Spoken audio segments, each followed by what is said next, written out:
This film is in many ways a death dance, but it's not somber. Her gesturing is comical, and the film radiates joy. She smiles throughout because with the end of the film comes the end of the entrapment of being a woman confined to the kitchen in 1968. She was 18 years old when she made this film. And what I find interesting is, so many of her early films were originally used silence and everyday sounds as a score. Kitchen noises, footsteps, doors, almost as their own kind of music. Could you talk about the process of finding spaces, of openings for music while respecting the film's existing sonic architecture? Well, I think it's possible with a film like that by Chantal because she leaves space for a dance. As you said at the beginning, she's dancing. So when you dance, of course you can dance alone, but in a way she invites the imagination, she invites people, she's thinking, she's with her cat, and so there's space, and that's also related. I think she talks about that very often. She goes back to that, not about necessarily this film, but she often says somebody who makes an object of art, or she was speaking of film, but other also, it could be a play, it could be a way of playing, leave air to the person who's listening. Because then the person has the space to react, to feel, and in a free way, not imposed. And when I work with Chantal with that film, playing with it, I see how much that's true. And also, she's such a choreographe that she gives movement. She impulses. She gives the beginning to a movement, but it was, for example, I would like to tell a little bit about the musics because the part where I play quite quickly when she's washing her kitchen, this is Prokofiev music. And then at the beginning, I begin by Bartók, which is one of his last piece that he wrote, a sonata for viola. That Chantal liked a lot, and that's the slow movement, the beginning of the slow movement. That's what I played at the beginning. Then there's Janacek, which is a Moravian poetry that I transcribed for the cello, that leaves a lot of air also, and with her gestures I find it so fragile. And then there's Prokofiev, and then there is our duet, and then there is the music I wrote for a coach in New York when she's dancing, and then I finish with one of the Jewish songs we played at the beginning. So it's all Chantal's universe. But yes, it's really, I think it's because that's the reason. Of the space she really leaves. The actor Aurore Clément, who she worked with many times, remembers Akerman's unusual attention to details in costuming, and she chose shoes for the sounds rather than for the way they looked. So sound was clearly on her mind, but music wasn't much of a presence in her films until you started working together. How did you two meet, and what was the first collaboration? How did it come about?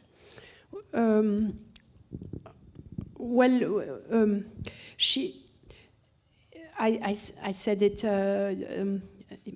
in the just previous days, but she was.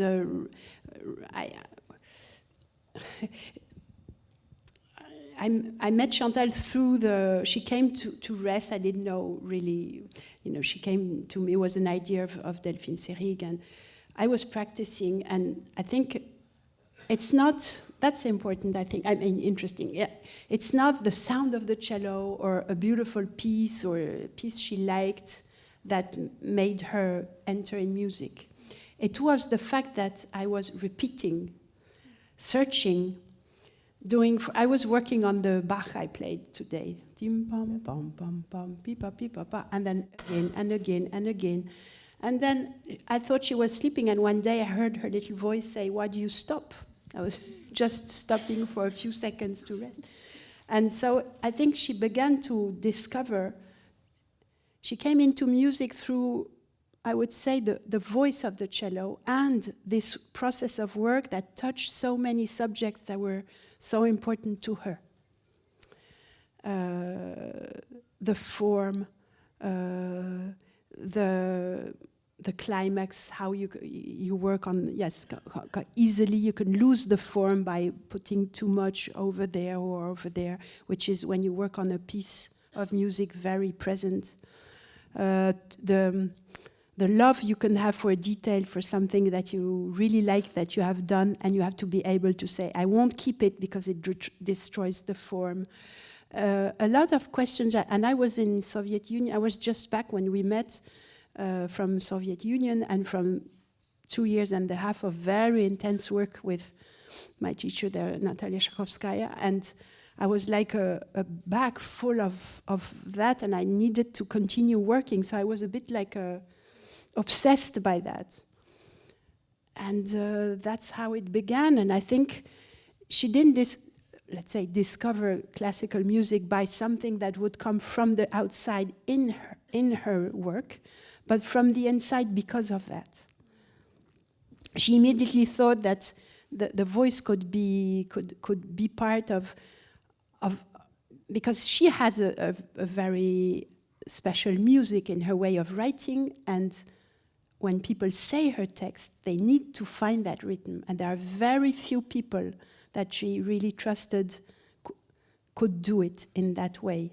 And that was one of the discussions we had regularly. How do you transmit that to an actor? And there was the Russian school that was, Delphine Seyrig was very close to that school, which was explain, don't show, so that the actor can himself understand and find the way of doing it. So psychological yes. Way of... So I was trying to explain that to Chantal. She would say, it doesn't work with me. Doesn't work. I don't want any, je veux pas de psychologie. Just the music. So she would say the text herself and say, do. And there was that fascinating moment, and this is where I understood the importance of it's in the Bible when the Torah is given to the people, it's written, they took it and they understood afterwards. And that's Chantal.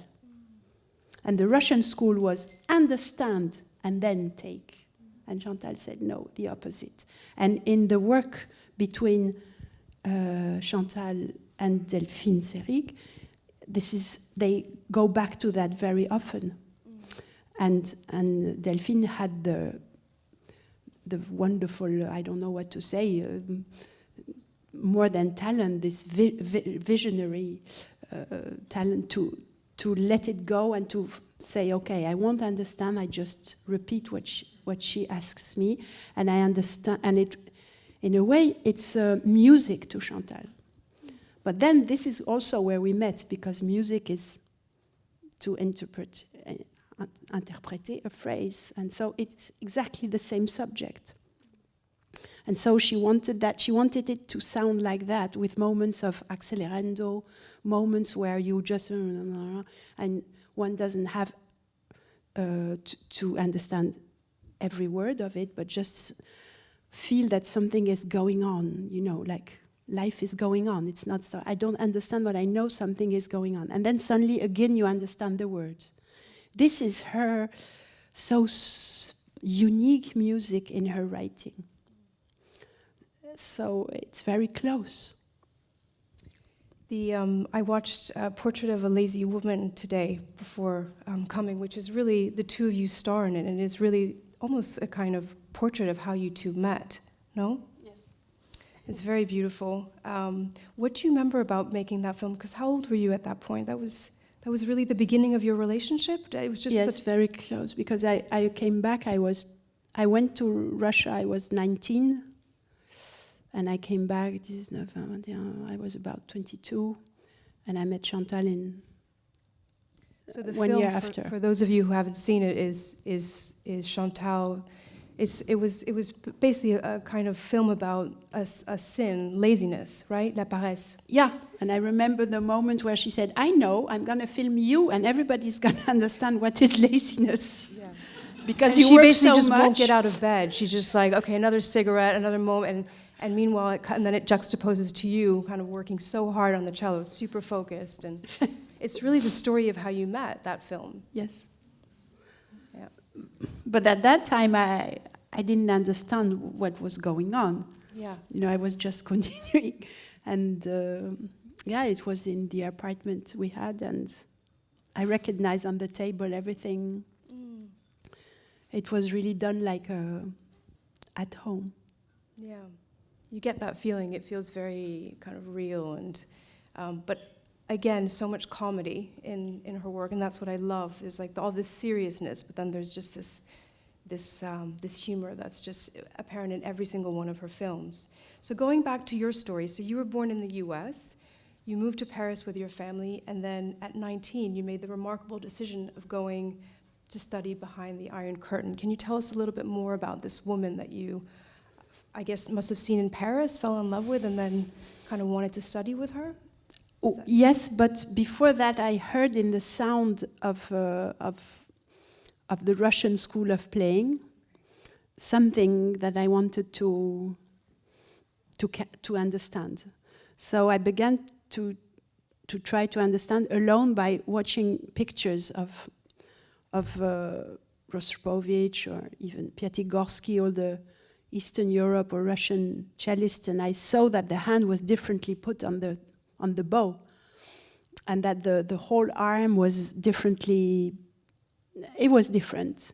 So I began to change my way of holding the bow, and searching alone. And I was at the Paris Conservatory, so it made my playing quite unsecure and not doing a lot of progress. And my teacher began to worry. So I did it at night, and I was obsessed to understand. And I found, and also, I listened a lot of voices to understand what was so different from what I was learning. And then one day I saw the announcement of a summer course with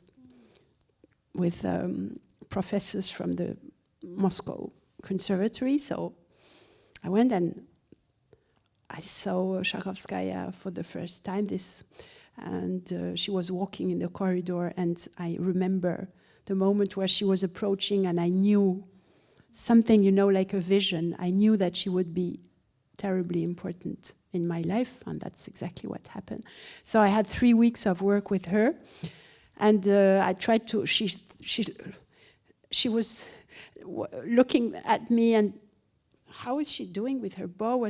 And I said, I tried to understand this, and then, of course, the pictures, I could see only the hand from this side. And she said, yes, but there's another side. You never found it on the pictures. And she turned my hand around, and she said, this is the one now you have to change to have it. You're almost there, but not. And so we began to work really technically. And at the end of the course, I said, I want to go to Moscow. She said, no, you finish the conservatory and we'll see. So I worked the whole year hiding a little bit, saying that I had, my arm hurt, I can't play. I found things to continue and then the year after I saw her, and she saw that I continued that work. And after she accepted me in her class, she wanted me really to finish the conservatory, and after 3 years, she said, okay, I have j'ai une place pour toi, a space for you. Then was the fight to have the visa, because it had to be an exchange between a Soviet student and me. Wow. Yeah, and I arrived in her class at 19, speaking very little Russian, and it began. Where did you learn Russian? How did you learn Russian? How did you know a little Oh, bit of with Russian? her, because she spoke Yeah. only Russian, and I Yeah. was surrounded by Russian, and nobody spoke another language, so I knew a little bit, but then it went quite faster. And what was life like at that time there? Were you just focused on the music and super immersed in that, or were you experiencing life outside of the conservatory? Well, it was both, because the life at that time, it was the Brezhnev time, and there were no cafes, of course. There was Общежитие, which is the place where all the foreign students live. We were 3 or 4 in a room. Very little places to practice, so we had to wake up at 4:30, never leave the cello, otherwise it could be stolen. The showers, you have to almost stay dressed because it was so dirty. No, it was really a difficult life, but fascinating because of Tchaikovskaya and the courses at the conservatory. But it was a fight to eat, a fight to find a place to practice, fights all the time. And I was afraid because I knew that they were listening to everything that I wasn't saying, but still it's a pressure that was new to me. And then I became closer to Tchaikovskaya, who understood that I was in a more and more fragile position, because I didn't want to stay for hours in line, so I ate just what I found, and I began to be too weak, and then she said, "Come and eat," and then, and then I sometimes stayed at her place, and after I knew that the KGB knew it, and they asked her why she does that, and and then I really learned what was to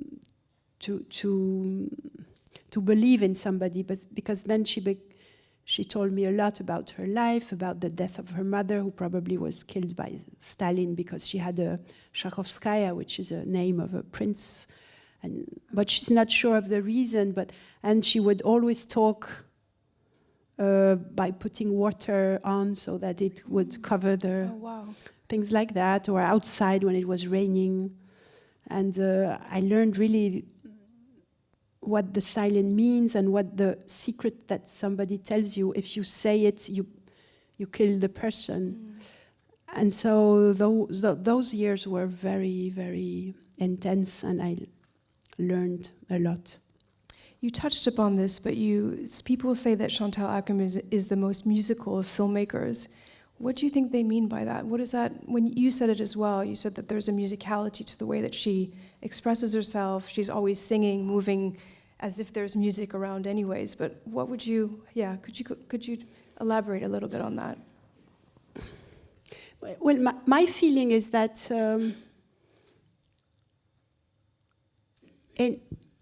it's also in the film, in Saute, ville. In Chantal, there is, at the same moment, there is the most joyful,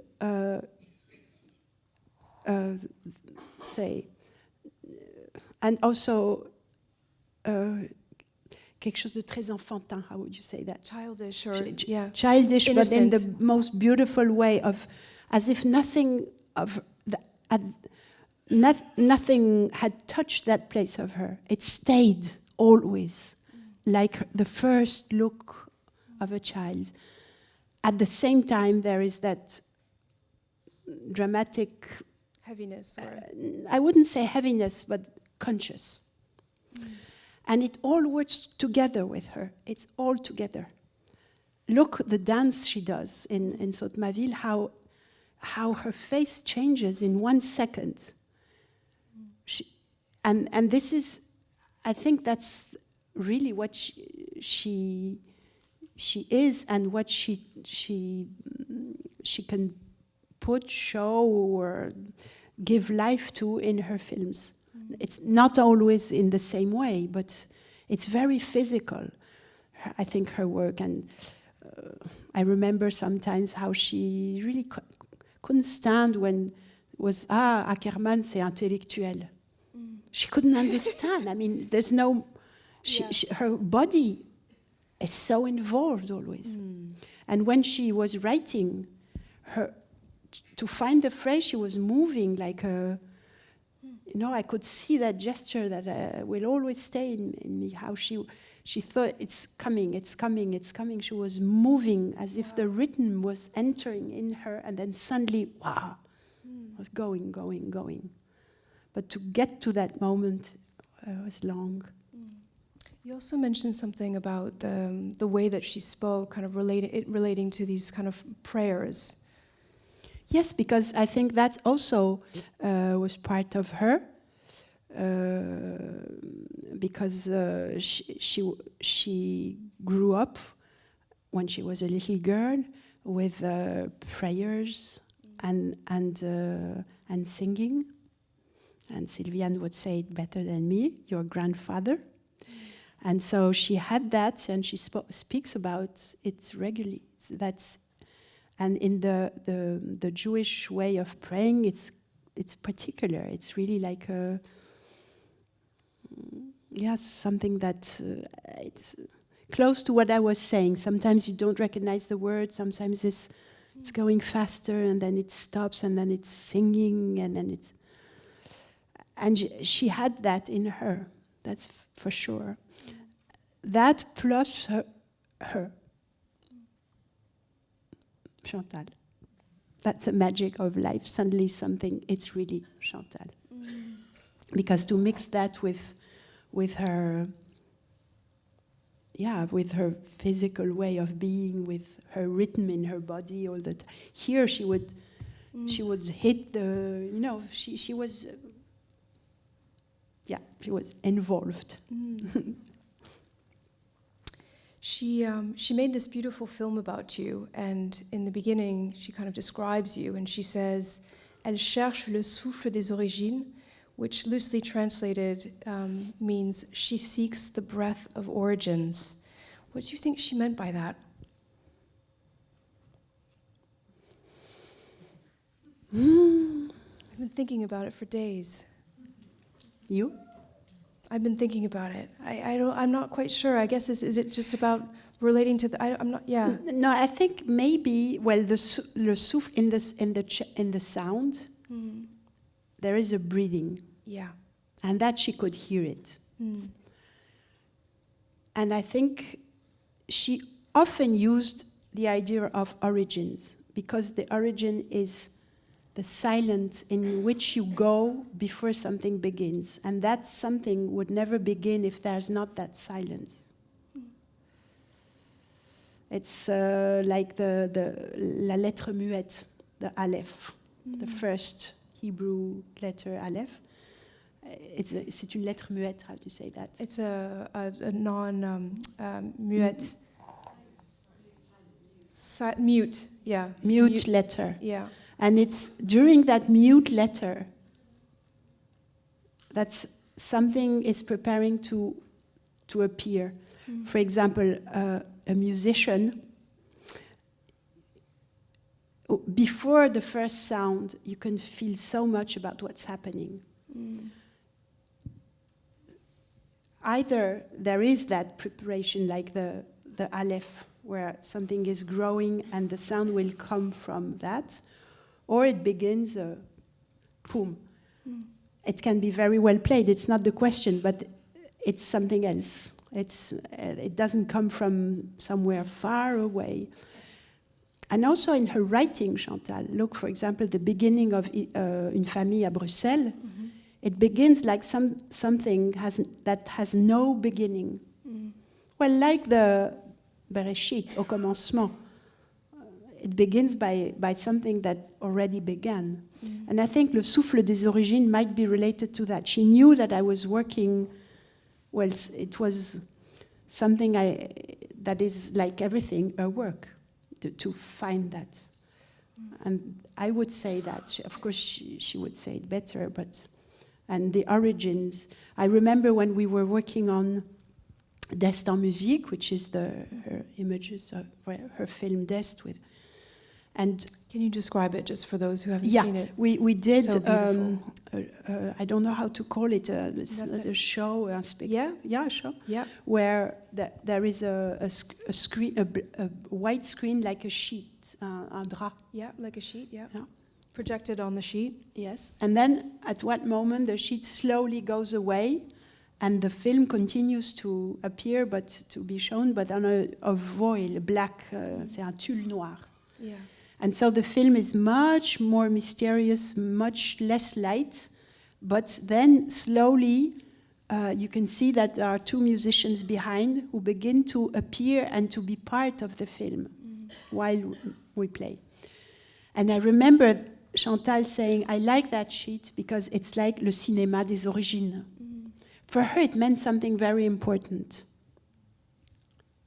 Of course, her origines were very important to her. Yes, but I think it's even before. As someone who shared both her life and art, what do you think that she was searching? Qu'est-ce qu'elle cherchait? That's a lot. Yeah, and I wouldn't even want to say something because it would close something, and Chantal was so unexpected. What I could maybe try to say is that she would do a not easy journey when she had an idea to really ask herself, why do I do that? And what's the relation with me? What, if I read the book, for example, of Proust or Conrad, I read it, I forget about it, what do I remember? Ah, I remember that. And that, why do I remember that? Because it touches that in me. And when she had that contact, she really began the work. And so it's the way she felt involved, and then something was, and she didn't like that word, so it's difficult, but something true. I mean, it was her engagement to say that. And if she had to drop all the rest, she would keep that. And that's extremely strong to see it in action during always. Never something was left or just to, because it could be a beautiful thing, or if it was not provoked by that, what I just described, she would not keep it. Thank you. Do we have any questions in the audience?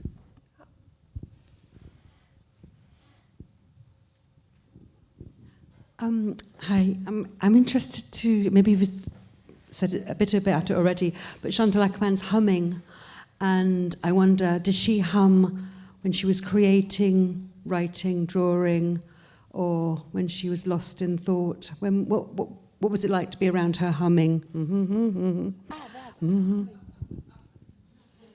Well, she was a singing person. There are people who are silent.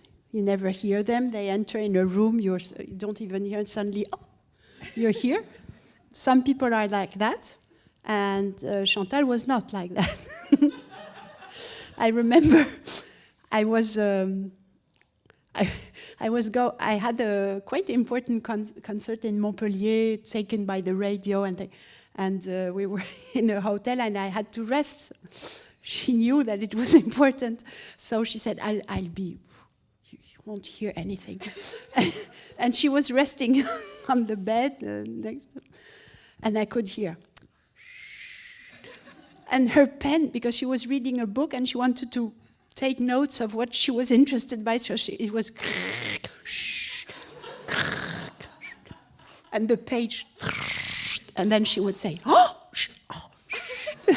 and it was like a music of silence the whole time. I didn't close one eye.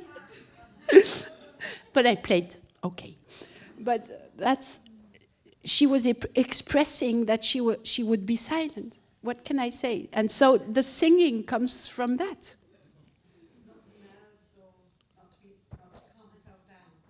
No, I don't think. When she was cooking, she would. That's the way. No, Sylviane? I'm talking to her sister.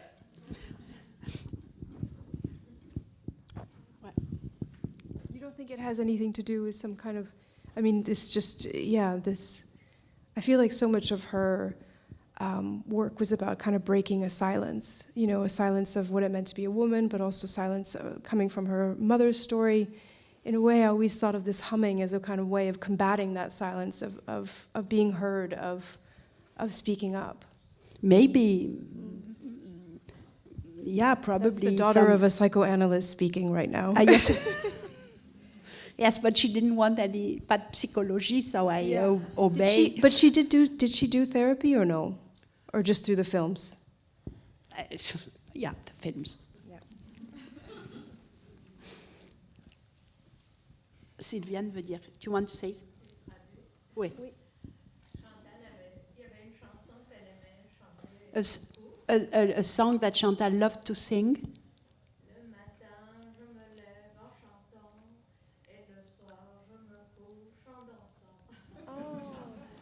In the morning I wake up singing, and in the evening I go to sleep dancing. Maybe that's, any other questions? Or sorry, I think that's, yeah, okay.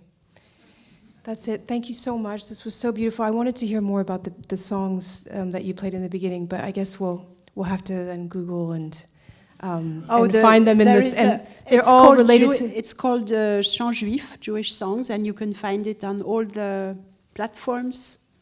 Yeah, it was incredible. Thank you. And it comes from Histoire d'Amérique. I had found so much that we said we should do a recording, and it's that recording that still is.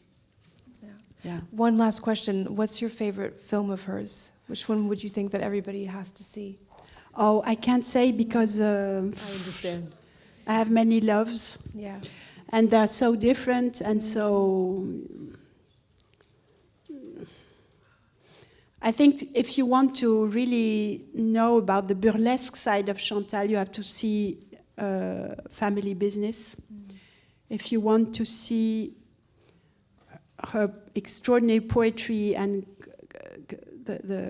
son talent de chorégraphe, you see Toute une nuit, Jeanne Dillman, I don't want to say because everybody knows, but Toute une nuit is, but also Histoire d'Amérique is one of my favorites, and I'm going to say all the films now. So I think it's so your story to choose and to, there are many. Yeah, merci.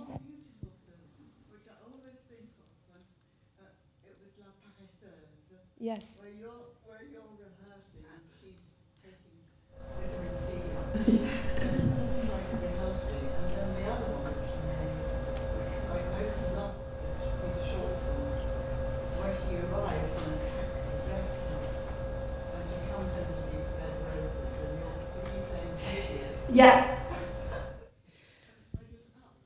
That's a beautiful film. It's true.